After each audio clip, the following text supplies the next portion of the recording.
मिलते हैं इस लव स्टोरी के दूसरे किरदार से जो कि छुप के बैठा हुआ है। ये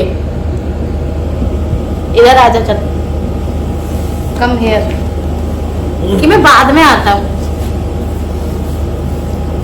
तो स्टार्ट करते हैं लव स्टोरी के मेन किरदार से। मेन किरदार से। हाँ, तो कुछ कहना चाहोगे इस लव स्टोरी के बारे में? मेन किरदार कभी कुछ कहता है, कभी साइलेंट रहता है। ऐसा कुछ नहीं है, मेन किरदार तो तुम ही हो उसके, जो तुमने गली में राउंड मार मार के पटा दिया मुझे। अगर पटाना सबके बस में होता तो कोई भी पटा लेता। बात तो सही है। तो हम आते हैं नेक्स्ट पार्ट पे। डिसाइड हुआ वहाँ से मंडे का आने का, फिर वो मैंने आपको बताया था। फिर एक पेपर और साइन करवाया था भैया ने इनकी फैमिली से, जिसमें इनके मम्मी का नाम, पापा का नाम उन्होंने उसमें मतलब लिखवाया था कि मेरे को उन्होंने पुत्रवधू के रूप में स्वीकार किया है, ऐसा कुछ था। जो भी है उन्होंने मेरी सिक्योरिटी पर्पस से किया था, जो भी किया था कि आगे हम कभी भी दान का दहेज का वो नहीं करेंगे और हम पुत्रवधू के रूप में स्वीकार करते हैं, आगे कभी प्रताड़ित नहीं करेंगे। तो मैं तुमसे साइन करके दे दिया था। लेकिन मुझे एक बात पूछनी थी तुमसे आज ऑन कैमरा, सच सच जवाब देना, कोई एडिटिंग नहीं होगी इसमें, कि पुत्रवधू के रूप में उन्होंने मुझे स्वीकार किया था खुशी खुशी ना? अच्छा चलो, वो पेपर साइन हुआ, कोई बात नहीं। उधेड़ बुन तो बहुत थी उस दिन, लग ही नहीं रहा था शादी हो रही है। एक सूटकेस था मेरे पास, ट्रॉली बैग, उसमें मेरे एक सूट मैंने पहन रखा था, शायद दूसरा सूट भी नहीं था उसमें, सारे वेस्टर्न कपड़े थे जो भी मैं पहनती थी नॉर्मल। वो डॉक्यूमेंट्स मेरे सारे दे दिए थे, क्योंकि उस समय मेरा बीएड चल रहा था, सारे डॉक्यूमेंट्स मुझे दे दिए थे।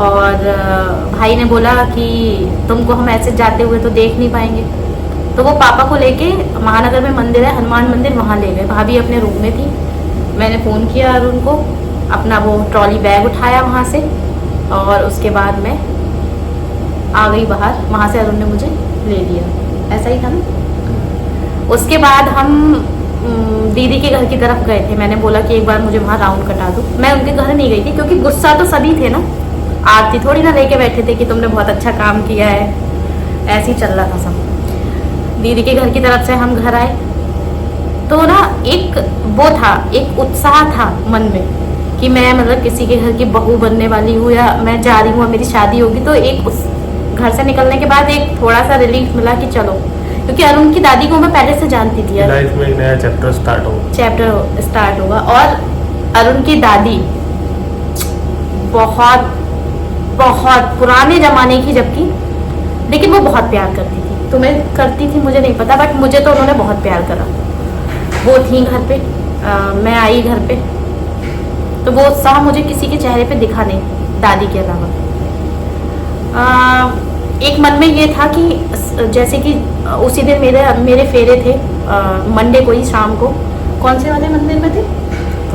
पशुपतिनाथ मंदिर है बरेली में, वहाँ पे। तो मैंने सोचा था कि कुछ रिचुअल्स जो होते हैं, जो जरूरी होते हैं, वो तो होंगे ही, हर लड़की का थोड़ा बहुत तो रहता ही है ना।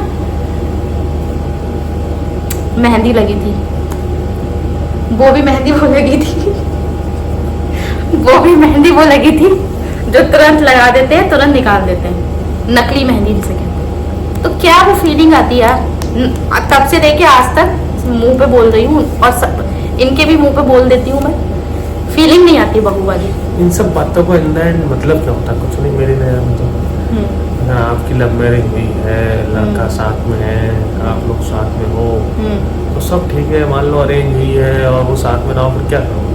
इन द एंड शादी आपकी मेरी हुई थी, वो भी चल रही है, मैं आपके साथ हूँ, वो बात ठीक है। आप मेरे साथ, ये तो जमाना है, घर वाले भी कहाँ कोई साथ नहीं देता किसी का। ये तो सब फालतू की बातें हैं कि हाँ माँ बाप भाई बहन कोई किसी का नहीं है इस दुनिया में, सब लगे रेस में, अंधी दौड़ में। तो फिर जमाने को दिखाने के लिए एक्सेप्टेंस क्यों है?